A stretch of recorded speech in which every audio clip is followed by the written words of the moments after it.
நீங்க ரொம்ப நாளா நாங்க நிறைய வீடியோ போட்டாலுமே திரும்ப திரும்ப கேட்கறது என்னன்னு பாத்தீங்கன்னா உருளைக்கிழங்கு கத்திரிக்காய் எப்படி பொரிக்கிறது தான். ரொம்ப சிம்பிள் டைமா இருக்கும். சொல்லுமா.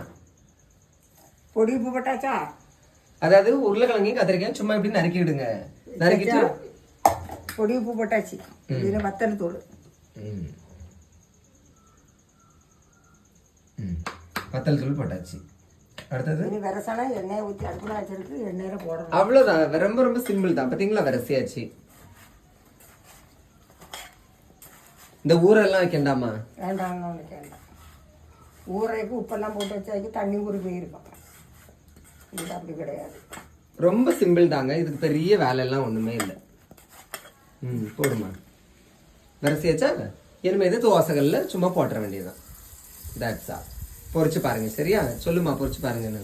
பொரிச்சு பாருங்க, பொரிச்சு சாப்பிட்டு பாருங்க எப்படி இருக்குன்னு. சோத்தை கூட்டுக்கு தேங்க்யூ சொல்லு. பழைய சோறு. தேங்க்யூ.